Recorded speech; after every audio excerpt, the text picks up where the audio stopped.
Манай энэ удаагийн зочин Буддийн гүн ухаан судлаач багш Бэхийн Даранбаазар. Ер нь хизээ бурхны шашинтай ингээ холбогдчихвоо. Тэгэхээр хүүхээсээ хуваалцаач өөрөө ч одоо энэ Буддийн сургаал номлолт дагуулж хөтлөж орсон тэр багш нараас бас бидэнд уучлаач. 1991 он юм байна. 90 оны сүүлэл дээ. Тэгээ 90 оны сүүл тэгэл 91 он залгасан. 91 он манай нутагт одоо бидний багш нар байсан. Тэгээ шашин нам сайхан чөлөөтэй боллоо гэл хүүхдүүд цуглуулж лам болох хүүхдүүдийг авъя. Ном бичиг заая. Гэт ингээд нэг манай нутгийн сүсгтэн хоёр хүн төлөөлөд тэр бүртгэх ажил явж исэн. Тэрнтэй би таарад. Яг айлд таарсан л да. Би ч өөрөө нэг айлд байдаг. Төвдөр хамаатныхаа айлд сургууль сурдаг байсан. Тэгээ манай тэр хажуудлын айлд орж ирээд ярьж байна. Долоон болох хүүхдүүдийг ингээд авч байна. Эхний удаад 10 хүүхдийн нэр өчиж авч байна. Гэ тэгж ярьж байна. Тэгэхээр би хажуудлаас миний нэрийг өчиж ирээ гэсэн. Яагаад тэгж хэлэх болсон юм бол? Гэхдээ ерөөсөн л нэг сэтгэл тотон байсан. Ягаад тэгэхээр тэнд л одоо миний нэг нөгөө хорхоо хүрээд идэх шиг. Өөрөө ирэхгүй л яг намайг тэгж хөтөлсөн байхгүй. Тэгээ би аав ээжээс асуух байсан л да. Тэгтээ аав ээж хөдөө байсан. Би ерөөс асууж гэж бодов. Миний нэрийг бичиж ирээ л гэсэн. Тэгээ отон баяр анги байсан бэ? Тэгэхээр 5 дугаар анги байсан. 4 дугаар анги төгсдгийн жил юм уу? 5 дугаар анги. Хэрсүү те. 5 дугаар анги. Тэгээд отон баяр гэдэг одоо энэ 100 хүрээнд бай дээ. Манай найз тэр битэр нэг гашаанд 2 айлд байдаг гэсэн. Тэгээд тэр отон баяр битэр нэрээ бичүүлээл тэгээл хоош нь ингээл хүмүүс бичүүлээл тэгээл лам хүүхдүүд аваад. Тэгээ хамгийн анхны одоо номыг бол манай гаавсгийг заасан. Бас хэргийн тухайд алдрын өгүүлээ. Балжин юм гээд багш маань бол одоо биднэрт гаавсыг зааж л энэ номын мөрт хөтлсөн. Тэгээ багш нарын дэргэд хөдөө хурал номонд хураал 98 он хүртэл байсан л да. Багш нар маань ус бурхан болоод тэгээд сүүлд нь 98 онд энэ бичээл ингээд ирсэн. Тэгээ Зүүнхрэ коллеж тэгэхэд байгуулагдсан байсан. Тэгээ ингээд коллежид сураад л 2002 онд төгссөн. Тэндээ багшилж яагаад 2010 оноос л энэ ажилд орсон л да. 100 хүрээнд тэгэхээр та хэдэн жил шавьсан байх нь? 98 оноос 2010 он хүртэл байсан л да. Тэгээ одоогор бол чөлөөтэй аль бие сур чөлөө авчихал тэгээд явчих. 10-ад жил хийдэд шавилчихсан хүн. Хөдөө бол бас хийдэд шавилж ил байсан л да. Шавлаа байж л байсан. Гэхдээ хөдөөний хурал маань нөгөө сарынхаа дүгцэнгүүдэд хурна. Тэгэл хуралдаа нэг ирж хурцгаал хөдөө тэгвал хонималаа хариулаад аав ээжтэй туслал тэгэл явдаг. Тийм л байсан. Багш нарыг байх үед бол ном чэжлэх юм нэлээ хийжсэн. Тэгээ сүүлрүүгээ багш нар маань бурхан болоо тэгэл нэг эзэнгүй юм шиг болчихж байгаа. 2010 онд тэгээд энэ номын төслөө эхлүүлье гэж зориод л гараад ирсэн үү? Тий, ерөөсөө яг багш маань одоо санаачлаад энэнийг одоо эхлүүлнэ хийн гэдэгтэн л би одоо хамт цуг хэлсэн яа л гэсэн. Тэгэл лам хүмүүсийн хувьд багшийг шүтэх ёс гэж нэг айхтар юм байх шиг байдгийн тийм ээ. Ер нь багш тий, ялангуяа одоо энэ дээд намайг зааж байгаа багш их хэрхэн байдгийг. Ер нь бүх сайн юмны уг үнцүүл багш байдаг. Зүгээр заавал лам хүнд хамаатай зүйл биш. Ер нь энгийн бүх хүмүүс ламаатай зүйл шүү дээ. Бид нар ч юу ч мэдэхгүй амьтдал багшаар л аа гэдэг үсэг заалгаал тэгэл хургуй ертөнцтэй танилцал явж шүү дээ. Тэгээд тэр хэний ачуу багшийн ачуу байхгүй. Тэрнтэй адилхан. Тэгээ ялангуяа энэ дээдийн ном буюу одоо энэ бурхны номыг зааж байгаа багш гэдэг бол ерөөсө бурхнаас өрцүүл гэж хэлдэг. Би бас өмнө нь сонсч ирсэн энэ бурхны номыг судлахын тулд багшгүйгээр ингээд өөрөө би дааж ном уншаад судлана гэж байхгүй. Заавал багштай авах хэрэгтэй гэж бас тийм явдал байна уу? Тий, энэ одоо нөгөө бурхан багшаас ахгуулаад яг ингээд нэг багшаа шавьд дамжсан юм дамжлага гэж байна л да. Тэр их чухал байдаг.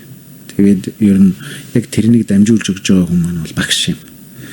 Тэгэхээр багшийн удирдлагын дор багшийн заавар зөвлөгөөгөөр үзэл судалнаа гэдэг маань оюун ухаан салгаарахгүй байх. Буруу бодол суухгүй байх. Тэгээ өөрийн үзсэн юм одоо үр өгөөчтэй байх. Нэг юмыг үзэхэд багшаар хэлүүлсэн нэг зүйлийг үзэл судлах багшгүйгээр мянган юм үзэл судлах хоёрын багшаар хэлүүлсэн зүйл нь илүү тустай. Тэр бол одоо бурхан багшаас дамжсан тэр багшийн адис чанал. Багшийн одоо тэр өвдс гэж байна. Тэр. Тиймээс л одоо багшийг хэрхмэлж үздэг. Тэгэхээр Эрдэнэсэн Субашид дээр бас нэг үг үйл дээ. Хиймэл хамар багшгүй эрдэм хоёр адил гэж. Яг харахад хамар байгаад байдаг. Тэгээ хиймэл юм ч одоо ямар ч юм. Тэр шиг багшгүй эрдэм харахад эрдэм байгаад байдаг. Тэр нь тусгуул байдаг гэж. Бурхны шашин таныг юу нь яаж өөрчилсөн бэ? За би бол одоо энэ бурхны шашинтай уулзснаар үндсэндээ бол ер нь нүднийхээ хаалтыг авсан. Намайг их өөрчилсөн. Өөрчилсөн хүн яаж аз жаргалтай байх вэ гэдэг зүйлийг эндээс л олж авсан. Та тэгэхээр аз жаргалыг олж авсан байна тийм ээ? Авсан. Тэгээд тэрний бас нэг зүг шиг идлээ хүмүүст хүргэх юмсан гэж би хичээдэг. Хэрвээ би энгийн амьдралаар байсан бол гэж би боддгийн. Нэлээд танхаал нөхөр байсан байх байсан болов уу гэж боддог. Яагаад баг байхдаа тийм танхаа байсан гэж вэ? Түр яг уг хүний хувьд бол гайгүй л дээ. Тэгтээ л ихсэглэхгүй байсан. Чимээг үсэглэхгүй. Чимээг дууг үсэглэхгүй. Дууг үсэглэхгүй. Тэгээд хэлж байгаа өгнүүд них хорон одоо бас хүн амьтны хормалттай гэднэргээл бас тэгдэг. Тэгэхээр би ер нь энгийн байсан бол одоо яг нэг шилжилтийн насны үед би лам болцсон ч гэсэн хөдөө нөгөө яг ном үзээгүй нэг хэсэг нэг жоохон задгаад үе явсан л та. Тэгээд яг тэр үед байх үе ингээд боддгийг. Бас л хэл яриамаарай бол тэгэл ер нь л их л танхаа шинжтэй л байсан байдэн шүү дээ. Тэгээ би энд 98 онд ирээл тэгэл энэ зүүн хүрээнд орол 98 оны 10 сарын 25-нд ирж исэн. Тэгэл ороход одоо 9 сард хичээл эхэлсэн ингээ хичээлий дундаа явжсэн. Тэгэл би тэрлүү орж ирэл ерөөсөн ингээд нэгдүгээрт айж байгаа, хоёрдугаарт бол би нэрээ баярлж байгаа. Юунаас нь айж нэ гэхээр яг нөгөө номыг чинь ингээл үзээд эхлэнгүүт чинь нөгөө надаас гардаг зан арын шингээ чинь хилээд байгаа байхгүй. Тэрэн дээр тэрнийг хараад өөрөөсөө ичгшгэл болж байгаа юм л да. За нөгөө талаараа юу гараан бахарах чинь гэхээр үнэхээр л одоо миний хүссэн юм л энэ байж. Их зүйл одоо надад л шингэсэн л гэж боддөө шүү дээ би тэгээд. Тэгтээ мэдхгүй л дээ арай төгс төгөлд болчихоо. Нөгөө хүнлийн болсон тэгэл дутагдaltaй тал зөндөөл би. Гэхдээ л би нэг зөв явах юмсан. Зөв байх юмсан. Юмныг бас нэг зөв харах юм. Ер нь хүнтэй уулзаад өнгөрөхөд ч гэсэн тэр хүнд нэг төрч болов аз жаргал төрч болов нэг сайхан зүйлийг үлдээх юмсан гэж боддоо шин.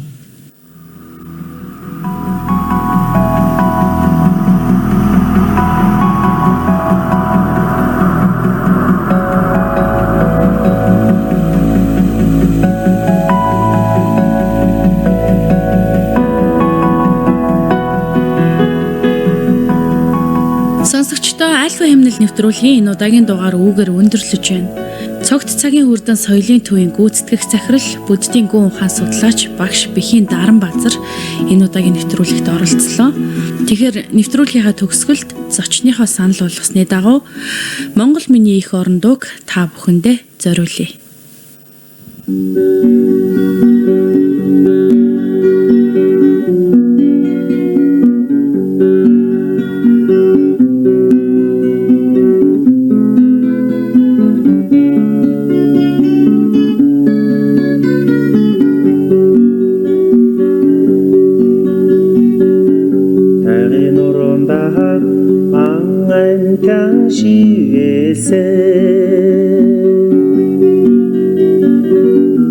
Талын тэнүүндээ мал сүрэг шигтгээсэн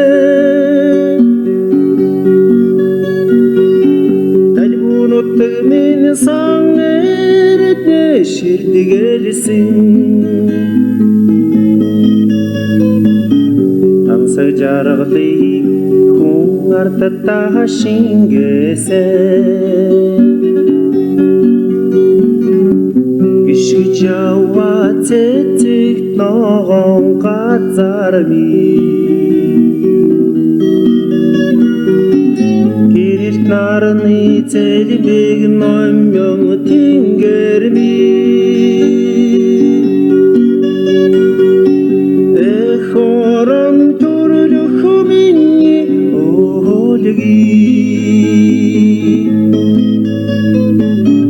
илгэн сатан түмний алтан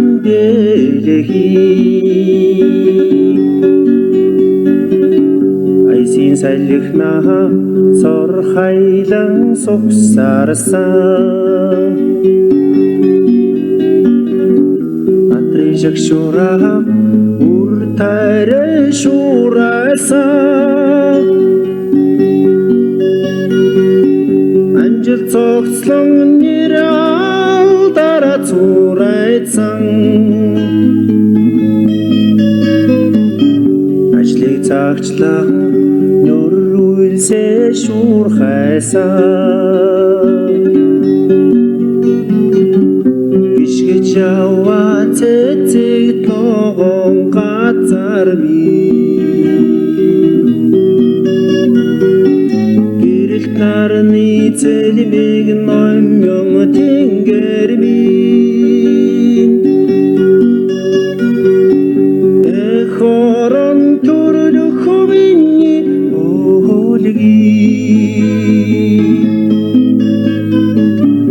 илгэн сатан түмний алтан дэлхийн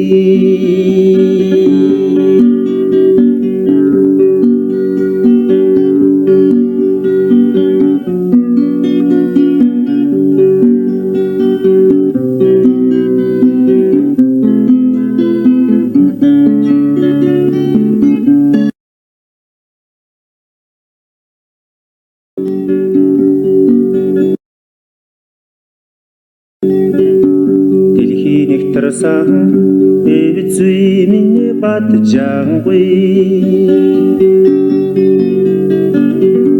дэвшил шалгарсан зүг чиг миний бадрангүй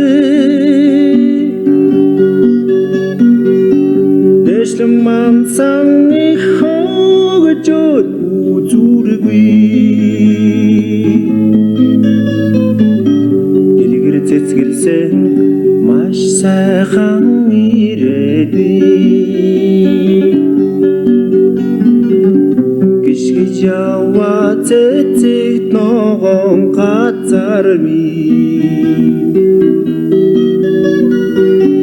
гэрэлт нарны цэлбэг номён тэнгэр ми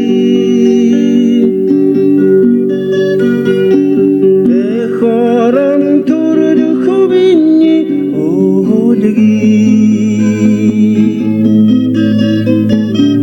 илгэн сатан түмний алтан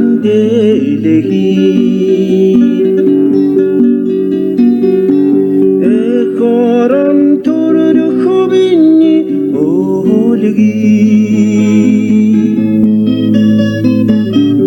илгэн сатан түмний алтан дэлхий